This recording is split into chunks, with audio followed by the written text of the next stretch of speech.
WhatsApp everybody, welcome back to another video. आज की इस वीडियो में हम लोग बात करेंगे बिहार इंजीनियरिंग एडमिशन काउंसलिंग से रिलेटेड बहुत सारे क्वेश्चंस हैं जिसका जवाब मैं आप लोगों को देने वाला हूं। FAQ frequently asked question related to undergraduate engineering admission counselling से रिलेटेड बहुत सारे सवाल हैं, उसके जवाब भी दिए गए हैं। तो उन सभी सवाल और जवाब के थ्रू आपको मालूम पड़ जाएगा कि BCEC काउंसलिंग जो इंजीनियरिंग के लिए हो जा रहा है उसमें क्या क्या प्रोसेस है, क्या क्या डॉक्यूमेंट्स लगेंगे और कितने राउंड की काउंसलिंग होगी, इसके बारे में बात करेंगे। बहुत कुछ है आप लोगों के लिए, तो कंप्लीट इन तक वीडियो को देख लेना। फिर भी कोई डाउट हो तो कमेंट कर देना। देख सकते हो फ्रीक्वेंटली आस्क्ड क्वेश्चन, तो उसमें कौन कौन से क्वेश्चन है और आंसर है, उसके जवाब और सवाल आप लोगों को पता चलेंगे और इससे इन्फॉर्मेशन मिल जाएगा कि काउंसलिंग किस तरह से आपका होने वाला है। जैसा कि देख सकते हो ये हमारा टेलीग्राम ग्रुप है, तो टेलीग्राम चैनल है, आप इस पे ज्वाइन कर सकते हो। वीडियोस का लिंक यहाँ पे सबसे पहले आपको मिल जाएगा, लिंक डिस्क्रिप्शन में है ज्वाइन करने के लिए, या फिर @पल्लव_आंसू_फिल्म्स टाइप करके टेलीग्राम में आप चेक कर सकते हो। चैनल के सपोर्ट के लिए चैनल को सब्सक्राइब कर सकते हो, बेल आइकन के बटन को प्रेस कर सकते हो, इस वीडियो को लाइक कर देना, शेयर कर देना। Frequently asked question for UGEAC 2020 counselling. तो सबसे पहला जो क्वेश्चन है इसमें, how many rounds of counselling seat allotment will be held. Total 3 round की काउंसलिंग होगी, सीट अलॉटमेंट होगी, तो इजीली आप 3 राउंड के काउंसलिंग में आपका सीट अलॉट किया जाएगा।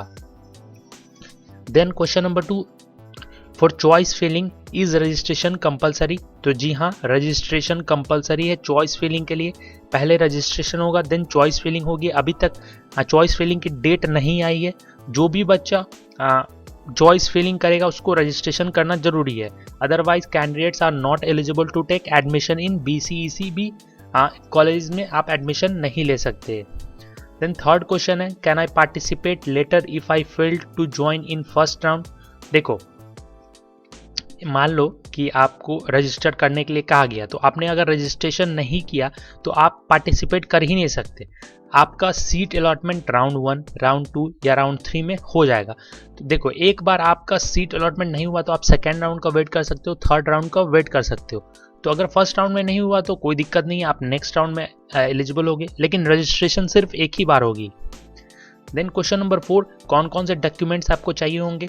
तो सबसे पहले क्लास 12 के मार्कशीट, एडमिट कार्ड, फिर जो आपका पासिंग सर्टिफिकेट है वो चाहिए। देन क्लास 10th का मार्कशीट, एडमिट कार्ड और सर्टिफिकेट, जो भी सर्टिफिकेट होगा 10th से रिलेटेड वो। Then caste certificate, then permanent resident certificate issue by CO of permanent residence. Then character certificate, जो कि आपने जो क्लास 12th में कैरेक्टर सर्टिफिकेट बना होगा वो सर्टिफिकेट। इनकम सर्टिफिकेट अगर जरूरी पड़ा तो। Admit card of JEE mains, admit card जरूरी है। Photograph, 4 photograph identical to one use preparing the admit card of JEE mains की तरह सेम फोटो होना चाहिए। Then certificate of disable quota, अगर आपने डिसेबल फिलअप किया तो डिसेबल कोटा का सर्टिफिकेट। एक आधार कार्ड आइडेंटिटी सर्टिफिकेट के तौर पे, और hard copy of online application form, जो आपने पार्ट 1 और पार्ट 2, पार्ट A और पार्ट B जो एप्लीकेशन फॉर्म फिलअप किया था वो वाला भी चाहिए। साथ में रैंक कार्ड भी चाहिए होगा। देन 5वां जो सवाल है, where do I go to show the documents. अब देखो, इस बार ऑनलाइन रिपोर्टिंग हो रही है, सबसे पहले तो आपको ऑनलाइन रिपोर्ट करना है। देन प्रोविजनल अलॉटमेंट लेटर आने के बाद आपको अपने जो नोडल सेंटर है वहां पे जाके सारे डॉक्यूमेंट को वेरीफाई कराना है। अभी जो और डिटेल्स आना बाकी है तो अभी आप वेट कर लो। ये FAQ है जो कि फ्रीक्वेंटली आस्क्ड क्वेश्चन है, इसमें जो क्वेश्चन पूछे गए उनका जवाब है। तो आपको नोडल सेंटर पे जाना होगा प्रोविजनल सीट अलॉटमेंट लेकर। जब आपका सारी प्रक्रिया हो जाएगी तब एज पर द शेड्यूल, जो शेड्यूल आपको समय दिया जाएगा उसी समय के बीच में, तो अभी और भी काफ़ी इंफॉर्मेशन आना बाकी है। Then point number 6, question number 6, when I have to give willingness for upgradation. आप अपग्रेडेशन के लिए अप्लाई कर सकते हो उसी समय जब आपका सीट अलॉटमेंट होगा, तब आप अपग्रेडेशन के लिए अप्लाई कर सकते हो। Question number 7, how many choice should I select. आप देखो, आपके ऊपर डिपेंड करता है कि आप कितना चॉइस फिल कर सकते हो। मैक्सिमम कॉलेज फिल करो, मैक्सिमम ब्रांच फिल करो ताकि आपके कॉलेज और ब्रांच मिलने के चांसेस रहे। तो आपको जितना मन है आप उतना फिल कर सकते हो।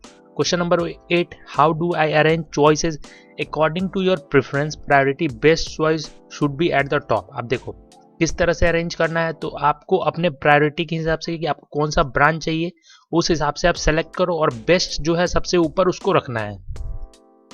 Then question number 9, what is choice locking. अब चॉइस लॉकिंग क्या होता है? तो देखो, काउंसलिंग जब होता है तो आपको चॉइस फिल करना होता है, चॉइस फिल करने के बाद सेव करना होता है, और सेव करने के बाद ऑटोमेटिकली वो लॉक हो जाता है। शेड्यूल जो देखो, मान लो कि आपको 2 दिन का समय दिया गया, तो 2 दिन के अंदर आपने जितने चॉइस फिल किए उसको सेव कर दिया, देन ऑटोमेटिकली वो शेड्यूल मतलब खत्म होने के बाद, टाइम खत्म होने के बाद ऑटोमेटिकली वो लॉक हो जाता है। Question number 10, how shall I know whether I have got a seat. देखो, अब ये कैसे पता चलेगा कि सीट मिला कि नहीं? तो इसके लिए आपको सीट अलॉटमेंट रिजल्ट चेक करना होगा। जिस भी डेट को फर्स्ट राउंड का सीट अलॉटमेंट होगा, सेकंड राउंड का सीट अलॉटमेंट होगा, तो उस दिन आपको लॉगिन करके अपना चेक करना होगा कि आपका सीट अलॉट हुआ है कि नहीं। तो उस तरह से आप समझ सकते हो कि आपका सीट अलॉट हुआ है कि नहीं। Then question number 11, what to do if I do not get a seat. अगर मान लो कि आपका सीट अलॉट नहीं हुआ, तो आप नेक्स्ट टाइम के लिए वेट करो। नेक्स्ट जो शेड्यूल, जैसे कि राउंड 2, राउंड 3, 3 राउंड हो रहे हैं, तो आपको वेट करना है। Question number 12, what should I do if I have been allotted any seat. अब देखो, जब सीट अलॉट होगा तो वहाँ पे आपको ऑप्शंस होंगे, download provisional allotment letter and visit nodal centre for document verification as per the schedule time. अब इस बार ऑनलाइन हो रही है, तो आपको ऑनलाइन ही सब कुछ करना है। अभी नोटिफिकेशन आना है कि ऑनलाइन होगा या ऑफलाइन, लेकिन ज़्यादा चांसेस है कि ऑनलाइन होगा। और ऑप्शन नंबर बी, अगर आप अपने सीट से सेटिस्फाई नहीं हो तो आप अपग्रेडेशन का ऑप्शन चूज कर सकते हो। देन उसके बाद नोडल सेंटर पे जाके document verification as per the schedule time. तो डॉक्यूमेंट वेरिफिकेशन ऑनलाइन ही होगा, उम्मीद है। Question number 13, how shall I know how many seats are available in which college. आप पता कैसे चलेगा कितना सीट्स कौन से कॉलेज में बचा हुआ है? तो सीट मैट्रिक्स रिलीज किया जाएगा वेबसाइट पे, तो वहाँ से आप चेक कर सकते हो कौन सा ब्रांच, कौन सा कॉलेज में, कौन सा ब्रांच में कितने सीट खाली है। Then where do I contact if I have any problem. कोई भी प्रॉब्लम हो तो आप इस नंबर पे कॉन्टैक्ट कर सकते हो, नंबर नोट कर लेना। Then question number 15, I was allotted a seat in first round but due to any reason I was unable to visit nodal center for document verification। इसका मतलब है कि आप ऑनलाइन रिपोर्ट की बात कही जा रही है, आप अगर रिपोर्ट नहीं करोगे तो ऐसे केस में आपका सीट वैकेंट रह जाएगा, और आपको सीट जो अलॉट किया गया है, आपने अगर वेरीफाई नहीं करोगे तो आपका जो सीट है वो कैंसिल कर दिया जाएगा। फर्दर आप अलाउ नहीं किए जाओगे काउंसलिंग प्रोसेस के लिए, अलॉटमेंट सीट अलॉटमेंट लेटर के लिए। Question number 16, can I change the choice after choice locking? No. After choice locking, choice cannot be edited or changed। एक बार choice lock हो गया तो वो हो गया, तब आप नहीं कर सकते। choice fill करने के समय आपको एक टाइम दिया जाएगा कि आपको 2 दिन का समय या 3 दिन का समय, उसी 3 दिन या 2 दिन के समय में आपको choice को सेव कर लेना है अच्छे से, ताकि जब लॉक होने से पहले आपको जो भी करना है कर सकते हो, उसके बाद आप नहीं कर सकते, क्योंकि एक बार choice लॉक हो गया देन आप कुछ नहीं कर सकते हो।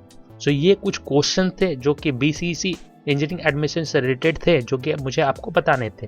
उम्मीद है आपको वीडियो पसंद आया होगा। So thank you for watching. Thank you.